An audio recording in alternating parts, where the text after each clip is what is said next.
Toronto, a city of glass towers and endless ambition, yet beneath the steel and concrete lies a story far older than any building. A story written by rivers, forests, and the people who first called this land home. This is the story of Tkaronto, of ingenuity, survival, and transformation.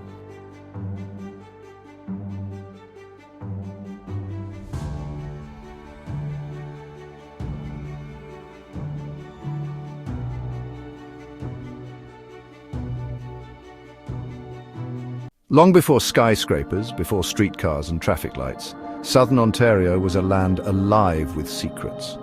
The Huron-Wendat, Haudenosaunee and Mississaugas of the Credit were the first humans to thread culture, spirituality and survival into the land like intricate embroidery. Every hill, river and cedar tree had a story. Trails connected distant lakes, silent highways of moccasins and canoes carrying not only goods but ideas, alliances and kinship.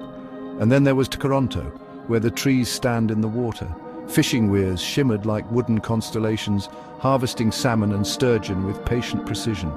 Life moved with the rhythm of the rivers, and harmony with the land was essential.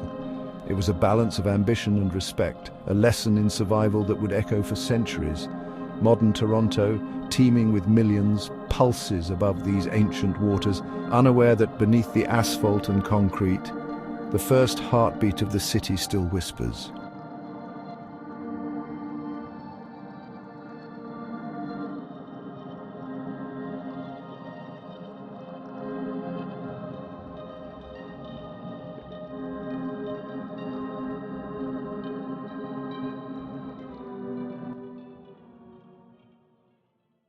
Tkaronto was not just a name, it was a masterpiece of human ingenuity. Wooden stakes rose from shallow lakes like silent sentinels, orchestrating the capture of salmon and sturgeon in a ballet of survival. Canoes glided along waterways like arrows, carrying furs, copper and stories, connecting communities in a network older than roads or railways. Centuries later, Toronto sits atop these ingenious constructions, its glass towers and streets tracing invisible veins of human endeavor. Yet there is mystery. How did people anticipate fish movements with such precision? How did they synchronize with the currents and moon phases as if the rivers whispered secrets only they could understand? Modern citizens may walk past the lake unaware of these silent architects, but if you listen closely, the echoes remain, a rhythm embedded in the land. Life, ingenuity and patience are stitched into the very foundation of the city. The trees that once stood in water now live in memory, teaching lessons of foresight and harmony. The Carrying Place Trail was more than a path. It was the nervous system of a living land.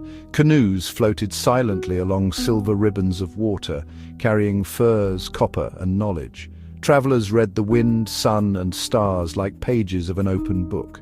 This ancient highway connected distant lakes and communities, shaping trade, alliances and culture. Imagine walking the modern streets of Toronto.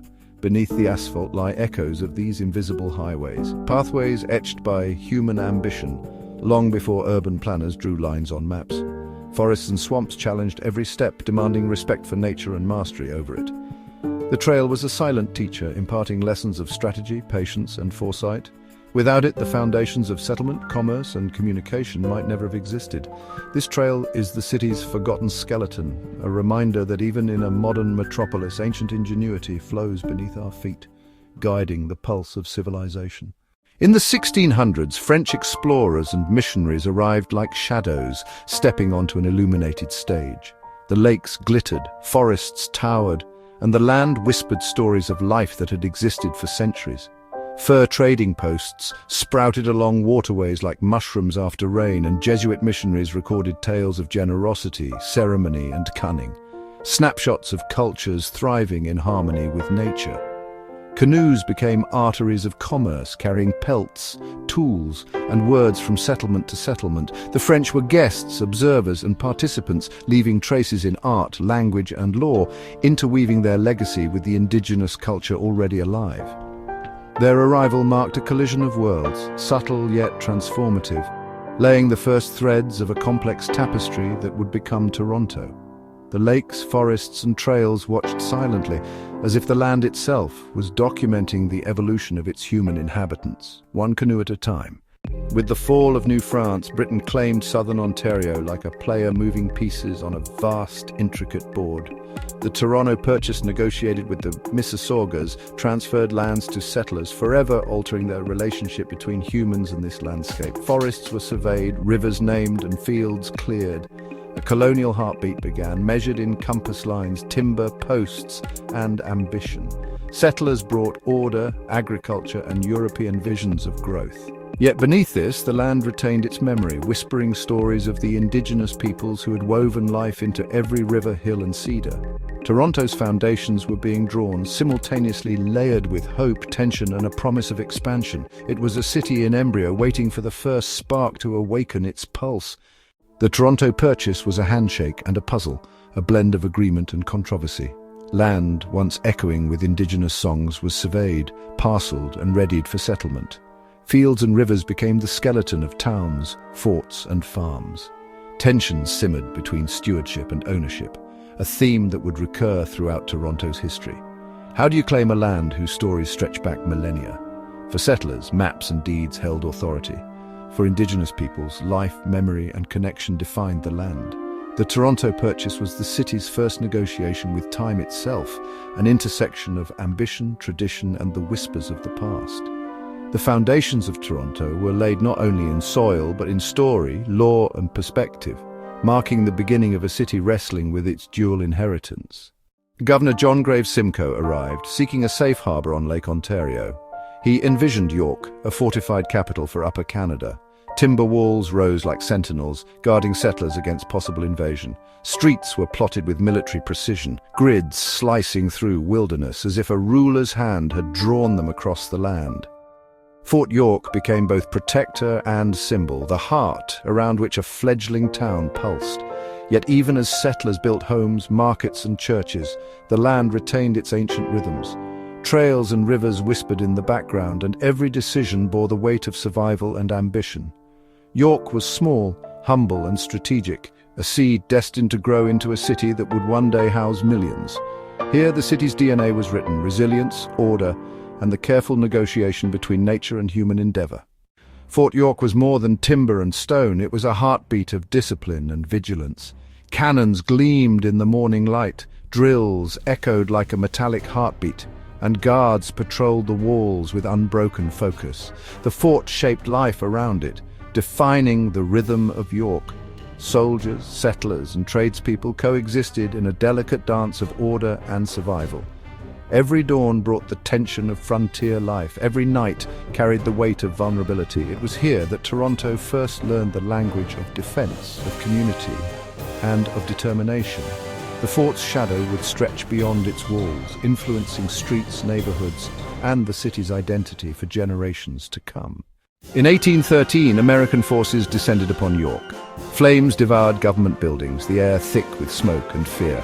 Citizens fled, hearts pounding, streets became theaters of chaos and courage. The city burned, yet from the ashes emerged resilience. Fortifications were strengthened, streets rebuilt, and York learned its first lesson in survival under fire. The war left scars, but also an indelible mark of identity.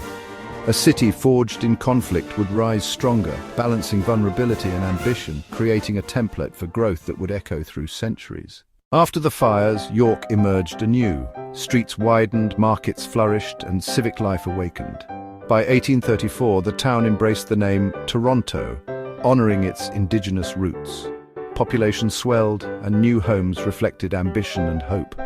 The city's rhythm quickened, a heartbeat of commerce, governance, and human endeavor. Expansion demanded vision, balancing the constraints of land, resources, and labor. Streets and squares became arteries of growth, echoing the lessons of resilience learned in war. Tkaronto was no longer just a frontier town. It was a living organism, absorbing influences, adapting and dreaming. In 1837, the Upper Canada Rebellion ignited. William Lyon Mackenzie and his followers clashed with authorities, streets alive with protest, fear, and fire. Though the rebellion failed, its spirit endured. Citizens began to see themselves not just as settlers, but as participants shaping governance and society. Toronto's identity shifted, vibrant, restless, and politically aware. Ideas of freedom, justice, and reform threaded through neighborhoods, leaving echoes in civic consciousness. The city learned that growth was not only measured in bricks and streets, but in voices, courage, and collective ambition. Industrialization transformed Toronto into a living, breathing machine. Smoke curled from chimneys like serpents in the sky. Railways stitched distant markets together. Immigrants arrived with skills, stories, and culture. Row houses clustered beside mansions, streets pulsed with commerce and ambition. The city balanced wealth and poverty, industry and artistry, tradition and innovation. Every steam whistle, every market cry, every train whistle was a note in Toronto's symphony of growth. The Victorian era left an imprint not just in architecture, but in character, shaping neighborhoods and forging identity that would resonate for generations. Toronto earned the nickname Tkaronto the Good for its moral strictness. Churches guided daily life, temperance societies promoted virtue, and social codes ruled with subtle force. Yet, beneath the order, pulsed curiosity, creativity, and occasional rebellion. The city's duality, restraint and innovation, tradition and audacity, became a defining trait. Festivals, markets, and whispers of dissent hinted at a city alive with energy, balancing propriety with imagination. Tkaronto the Good was orderly on the surface, but the pulse of ambition and diversity beat just beneath, ready to shape the next century. A Toronto embraced modernity. Streetcars clattered, theatres glittered, and department stores welcomed throngs of shoppers. Continued from previous shot, world wars shaped industry and identity, while annexations expanded the city's borders. Immigrants from Europe and beyond brought languages, traditions, and cuisine, weaving a mosaic of culture. Streets buzzed with commerce, creativity, and ambition. Toronto evolved into a hub of commerce, education, and art, balancing global influence with local character. Its growth reflected both the turbulence of the times and the resilience of its people, establishing patterns of diversity and dynamism that endure today. After II, Toronto expanded outward like a living organism. Highways carved paths through farmland, housing developments blossomed, and waves of immigrants arrived with food, music, and culture.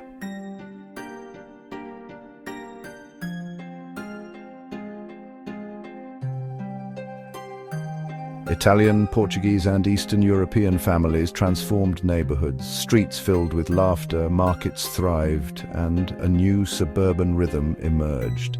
The city became a living collage, where every neighborhood told a story of resilience, ambition, and adaptation. Toronto was no longer defined solely by its core. The suburbs pulsed with life, a testament to human innovation and the city's capacity to embrace growth and diversity. To manage sprawling growth, Metropolitan Toronto was created. Governments coordinated services, infrastructure, and urban planning. Roads widened, bridges spanned rivers, and civic identity solidified. The city became a carefully orchestrated organism, balancing growth with governance. Yet beneath the structure, neighborhoods thrived organically, reflecting diversity, creativity, and ambition. Metro Toronto demonstrated the power of organization without stifling spirit, a blueprint for managing complexity while nurturing the life within the city's veins. Toronto's heartbeat changed with rising multiculturalism. Immigrants from Asia, the Caribbean, Africa, and the Middle East arrived, bringing languages, cuisine, and traditions. Streets hummed with colors, music, and flavors, transforming neighborhoods into cultural tapestries. Festivals, markets, and community celebrations reflected a city embracing global identity. Toronto became a mosaic where every alley, storefront, and park carried a story. The city's character evolved, resilient and dynamic, grounded in diversity. Here, Toronto learned that its strength lay not only in industry or governance, but in the human spirit, thriving in its complexity. Toronto matured into a global hub. Skyscrapers rose like metallic trees, neighborhoods evolved, and artists, entrepreneurs, and activists shaped culture.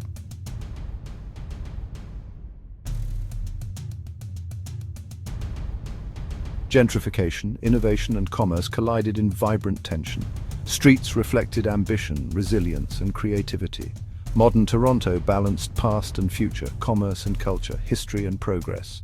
The city's identity grew more complex, a living organism responding to internal and external forces, yet remaining rooted in its foundations of diversity, resilience, and vision. In 1998, Toronto became a megacity, Etobicoke, Scarborough, North York, East York and York merged into a single entity. Critics feared the loss of identity. Residents embraced opportunity. The city became a complex organism where history, culture and ambition collided. Governance sought coherence, yet neighbourhoods retained character. Toronto's pulse grew louder, a blend of old and new, local and global, structured and organic. The megacity reflected the culmination of centuries of growth, adaptation and resilience. Toronto today is a global city, alive with languages, flavors and dreams. Skyscrapers glint like stars, streets pulse with energy, neighborhoods hum with diversity.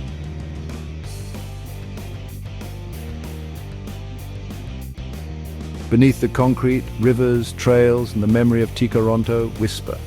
The past and future dance together, reminding us that Toronto is not a static place, but a living story. Resilient, evolving, endlessly fascinating. From ancient waterways to megacity streets, from wooden fishing stakes to glass towers, the heartbeat of Toronto has always been its people, its land, and the rhythm of adaptation. And the story continues, waiting for the next chapter. From Tkaronto's whispering waters to the glass towers that scrape the sky, Toronto is more than a city. It is a living story, a symphony of human ambition, resilience and imagination. Every street, river and building carries echoes of those who came before and the dreams of those yet to come. Here, ancient trails meet subway lines, wooden stakes meet steel beams, and diverse voices blend into a pulse that cannot be silenced. Toronto has burned, rebuilt, grown and transformed, yet its heartbeat remains constant: curiosity, courage and creativity. It is a city that dares to dream bigger, to reach higher, to embrace the world within its borders. And as the lights sparkle across the skyline, one truth becomes clear. Toronto is not just history, it is energy, life and possibility, surging forward, unstoppable, alive.